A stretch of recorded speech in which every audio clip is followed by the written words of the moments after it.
I was watching the premiere of Monday Night Raw on Netflix, and we saw Hogan make an appearance. Now, I'm on the Those Wrestling Girls Watch Along, right? Shout out to my lovely lady, Queen PR, and her tag team partner, Krista B, who's also with Ciendo, Justin, and Pablo the Don. Here's the thing. I had the longest string, per se, of forgiveness for Hulk Hogan. You know, back in the day, he said some racist comments. It was revealed in 2015 of comments that he said somewhere in the mid-2000s.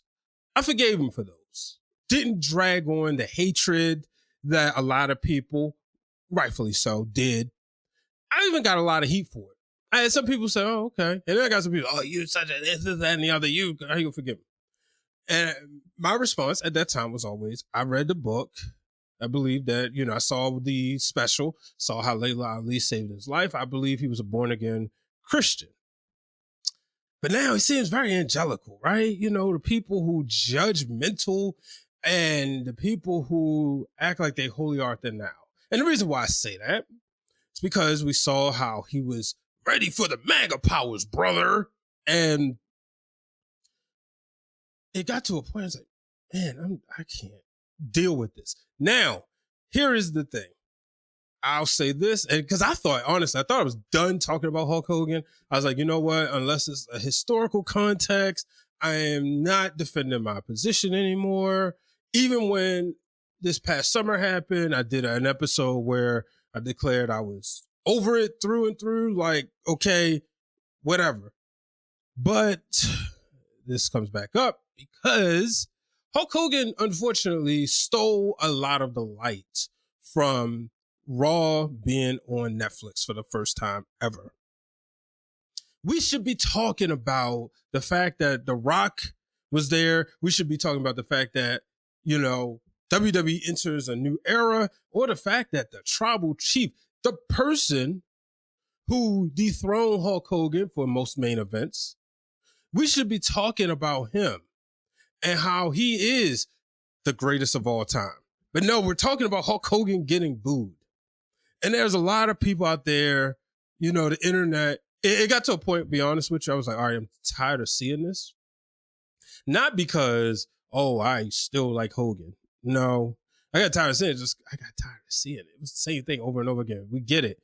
But again, rightfully so. I never, ever, this is one thing people will understand. I never, ever tried to tell anybody, don't hate Hulk Hogan. Forgive him. He's a saved man. I never did that. Never would. And I would tell people, stop trying to convince me to feel the way that you feel. Everybody's entitled. And there's people out there who's like, well, we're glad you finally came on this side, brother. But I say all that to say, Hogan is dead. Hulkamania is dead. I mean, Bobby the Brain Heenan declared that when Yokozuna beat him for the WWE Championship in 1993, June 13th, 1993. As a matter of fact, at the King of the Ring. But for wrestling fans, they don't care. They don't. We saw him come out there, get booed on the premiere, and nobody would have ever seen this coming. Now, because it's a different audience, I'm going to say what I'm probably going to say later when I record the Wrestling Realm Now podcast. The fact is this. I believe Nick Khan and Triple H put Hogan in that position to show that we don't need you anymore.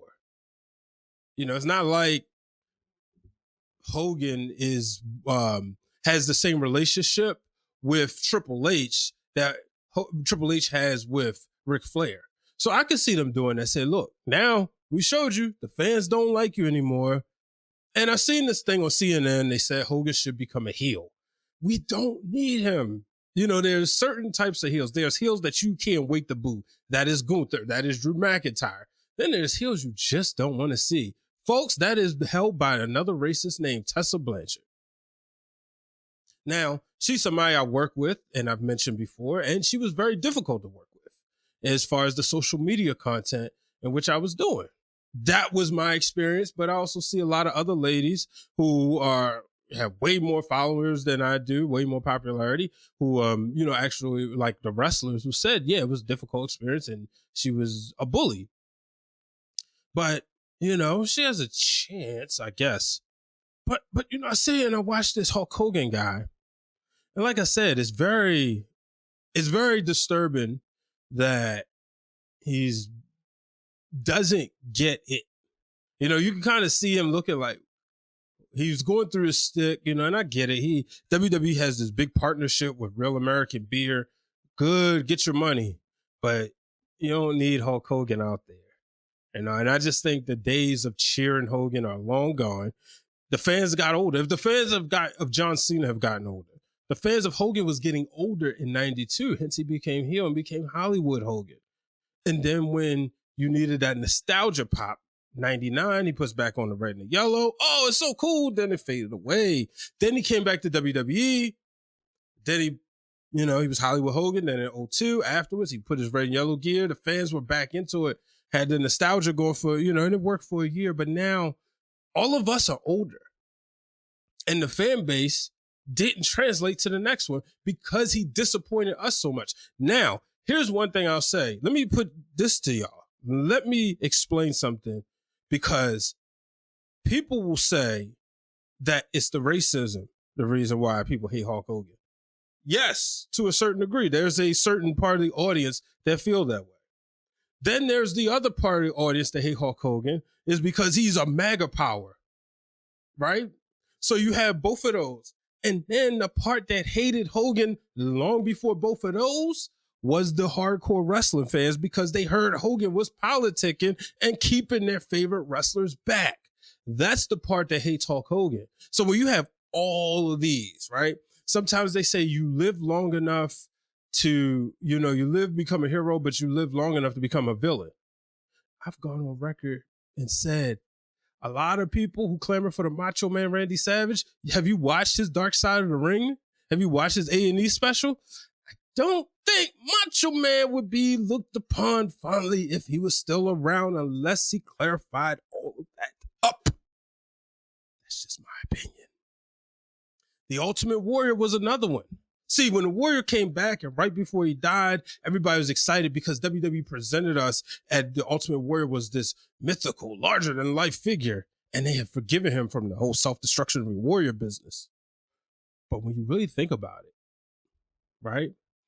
Warrior's still around. All those political stuff would have reached a bigger audience and people would still hate him. So unfortunately, bad, I hate to say it, it's just that Hogan fell into the trap that he lived long enough to become that villain. He never stayed cool. And the fact is, because I'm pretty sure like people like Ric Flair politic, but Ric Flair knew how to get in with the cool crowd, the hip hop artists. He's in music videos. Hogan didn't really do any of that. Yeah, he was this larger than life figure. He was a superhero. Now, here's the thing. You're not going to get me to stop looking at the old stuff with those memories, right? I will never tell anybody to watch WrestleMania 9. I know that is regarded to many people as the worst WrestleMania. For me, it takes me back to a certain time in my life that 6 years old watching with my neighbor up the street and my sister and being excited. There are certain things that can regurgitate a memory, right? Watching an old Hogan match from WrestleMania 6, I can put myself in the space of watching it with my late grandfather. The only wrestling match that I have memory of watching with. But you tell me watch Hulk Hogan on the news or stuff. No, so I don't think he's changing. I just think it's just time for Hulkamania to go away from pro wrestling, go be the Trump supporter that you are, go ride with him, go play golf with him. But as far as being in WWE and being on WWE television, I think it's over. I think that's it. And that's all I got to say about Terry Bollea Hulk Hogan. I'm excited to talk more about my background. Also worked in so many places of media, which you will find out more. Two friends who like wrestling that talk about wrestling to now let's start a podcast. And grassroots style, the way me and Brian have done it, every opportunity is an opportunity.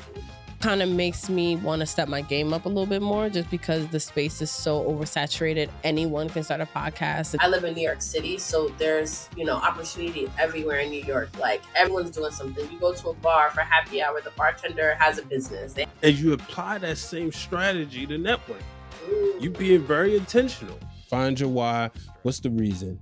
Then do it. Podcasting allowed me to break out of my comfort zone, to break out of my shell. This is 6HM Productions.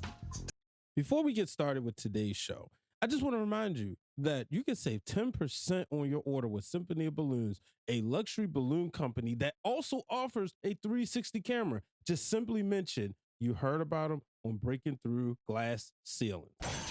Hello, ladies and gentlemen. Welcome to another episode of Breaking Through Glass Ceilings. We're on a different home this go round. Are we? Make sure you check out 6HM Production. It's me and Queen PR as we have our Trending Topics podcast. Big things coming from those wrestling girls. Make sure you pay attention to all the social media feeds at T Wrestling Girls on Twitter or X, or those wrestling girls on Instagram. Make sure you pay attention. Queen PR and I will have some more of the Trending Topics pods. But I tend to do this one by myself, Breaking Through Glass Ceiling, something I've been doing. Been a little bit more consistent over the last year, and I'm switching homes. This will be probably a simulcast, but you'll find this on the 6HM Production YouTube channel. Folks, now, I'm going to go ahead and say this, because I'm going to get this out the way, because there's been some crazy things in sports this week. But as you can see, I am hyped for the playoffs. But before I get there, I'm going to tell you about Opus Clip, because I don't need them to pick a clip from what I'm about to say. So here's the thing. Click the link in the bio. Click the link in the bio for Opus Clip. You can save some money by 10, 15, 20% on this social media AI tool that will allow you to generate dozens of clips that fast. Just by the click of a button, it will literally go through your whole show, your whole video, and pick out the best clips. And guess what? If you're a gaming streamer, you can set it to do gaming streaming capabilities. So make sure you check that out. It's one of my favorite things. So, and shout out to Brian H. Waters, B. Waters Productions channel. Don't worry, I will be getting back into the gaming side of things. I got a whole bunch of games I need to play, and so I will be getting back into that. But Breaking Through Glass Ceilings with Uncomfortable Conversations, we'll be moving over to 6HM. Folks, you may have heard about the lawsuit from Fox Sports that's on against Fox Sports regarding Skip Bayless, also named in the suit Joy Taylor, and a couple of other people. Now, I saw this come out Sunday, and I was like, wow.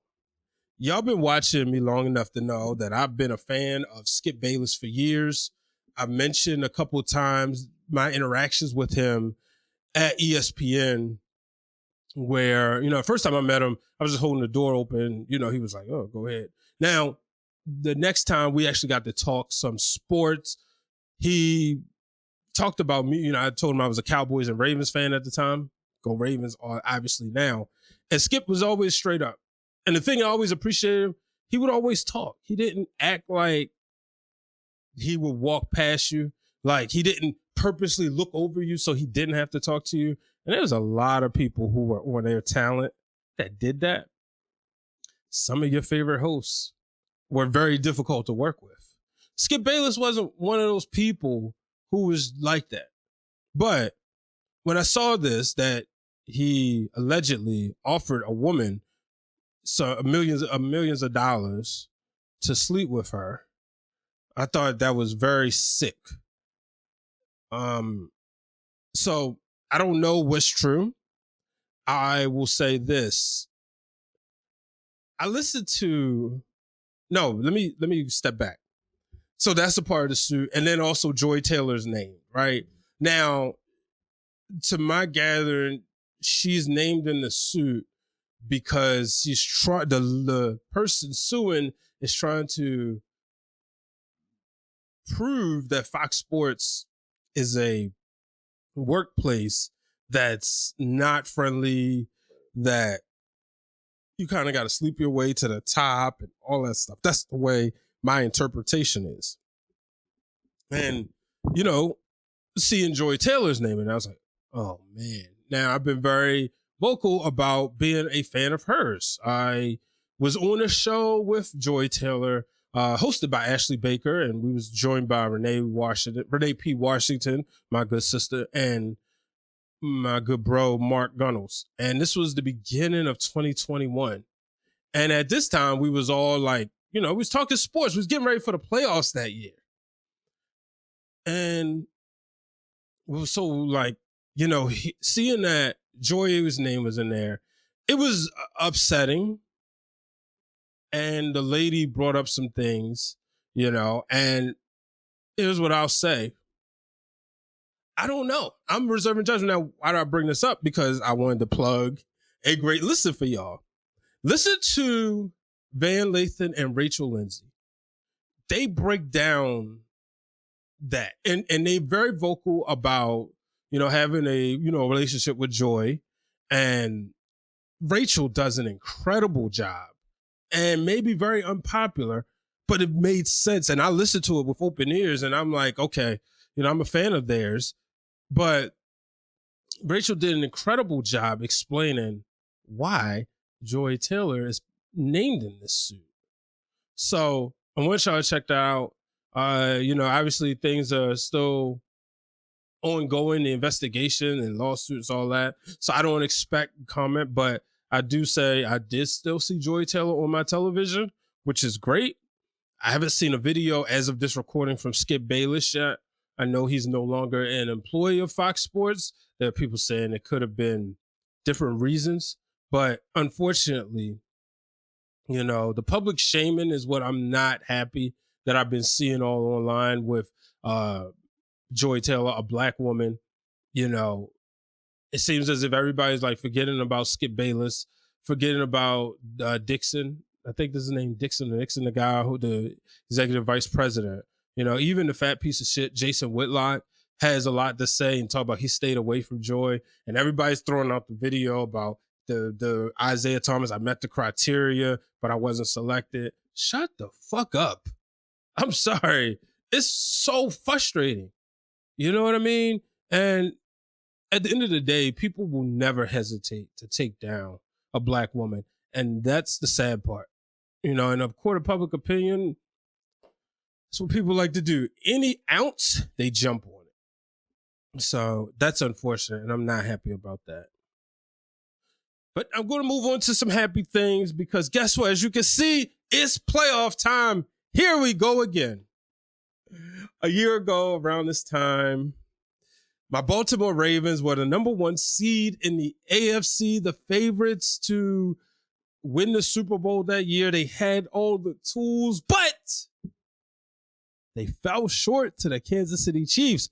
Or, as I would like to say, they were screwed. They had to do the job. 1, 2, 3 to Taylor Swift and Travis Kelce and Patrick Mahomes. But here we go. We're running it back. And you know what? It feels like a good mixture of 2012 and 2000. Here is why. When I think about the Ravens, right? Now, 2000 and 2012, they were 4 seed. This year, they are a 3 seed. In 2000, they got hot at the right time, and they never lost again. That's the part that feels like this. A little bit later in the season, but there was a point in time in 2000 where we said, if you give me somebody who can beat the Ravens, I'll pay you. And at the time, these were the teams named, right? The Raiders, who was the number 1 offense, the Titans, who was the number 1 AFC seed, and possibly the Minnesota Vikings, who had like the best offense. Well, the Vikings lost, 41 donut in the NFC Championship game. So we didn't get the all-purple Super Bowl. The Giants, who was the 1 seed, they were like a Cinderella team, but they got demolished in the Super Bowl. And we saw, you know, Ravens beat the Titans. They beat the Raiders.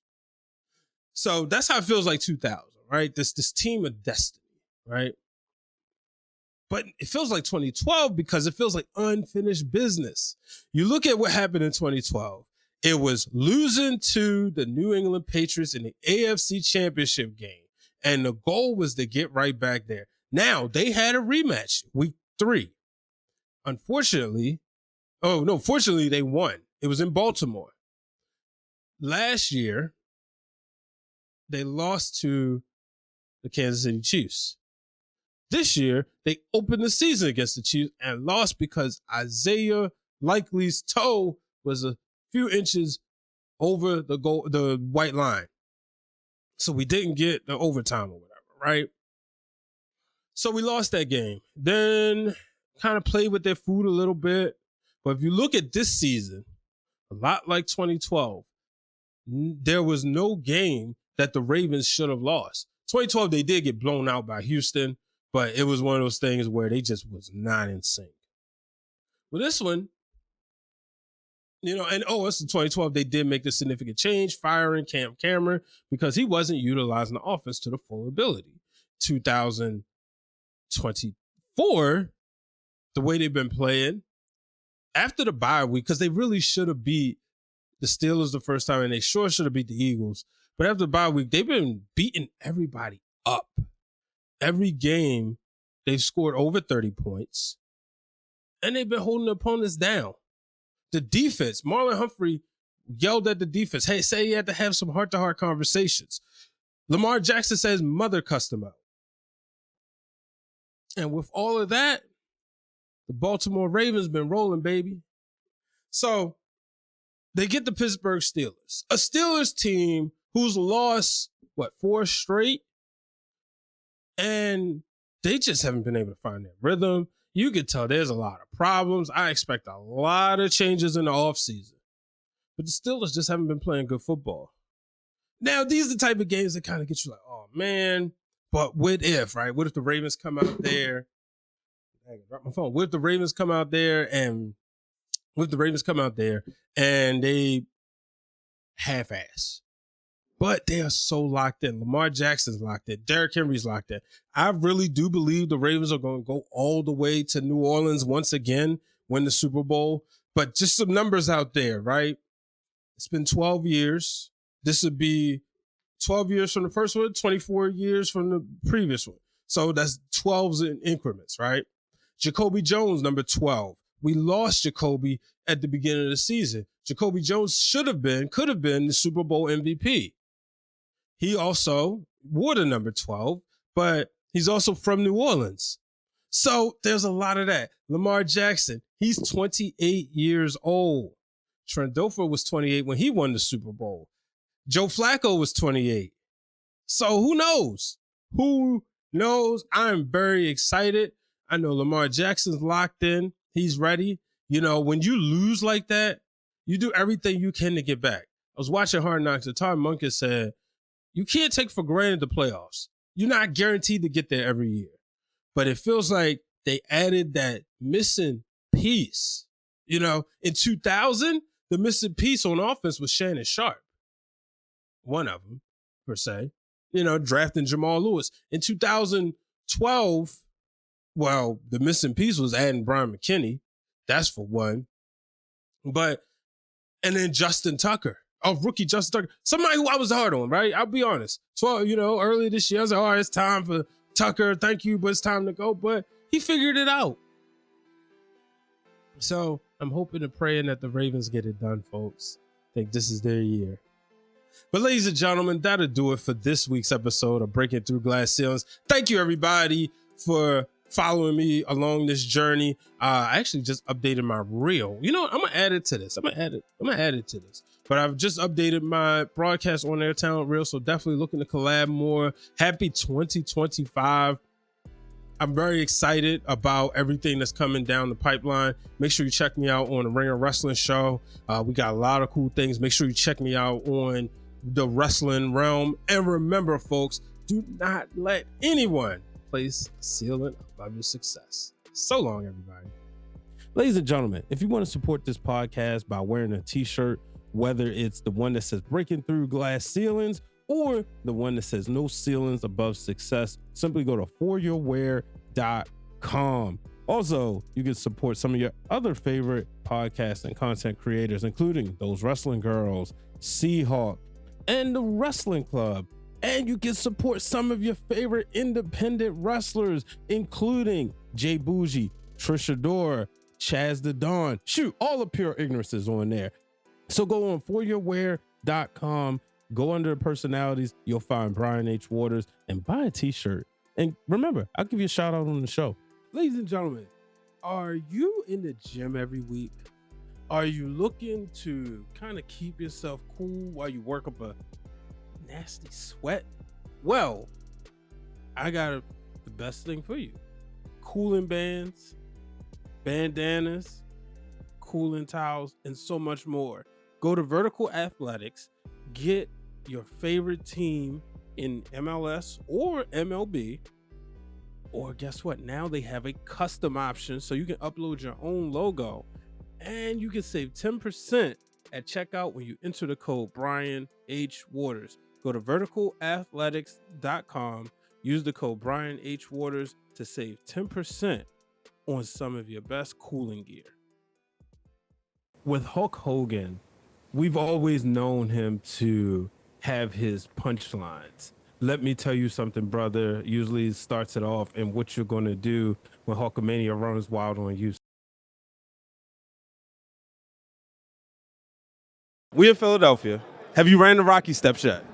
I have not yet. You know, actually, I did last year. You've been nice. You've been saying you're happy to have everybody come down and learn from Natalia. But now I want to talk about last night. It didn't get me as excited about the match the way it was supposed to. The NXT championship or another championship in WWE, who's going to win one first? You or will the Boston Celtics win the NBA championship? NCAA just came out. I don't know if you had a chance to play it yet. Yeah, I got 3 players that's already ready to be exported to Madden. You got a piece of jewelry on your hand. Congratulations on the wedding. Thank you, thank you. How in the world did you do all those matches while planning a wedding? Dude, my wife's the best. The Bloodline 2.0, which I have to admit, I was kind of shocked. I thought that the new Bloodline, you know, because they were a unit. And I remember you jumping out, what does the shirt say? What does the shirt say? And said, they not the ones. First of all, because I got the We the One shirt. I got to get they not You got to get that one now. That was smooth. I loved it when we watched the All-Star game this weekend. I don't know what I'm doing, but I'm having fun. She was so funny. The greatest story in professional wrestling that's ever been told keeps getting better. It gets to the point that we look at a guy like Russell Westbrook, who's a dog, and we say he got that old school mentality because everybody else isn't the same way.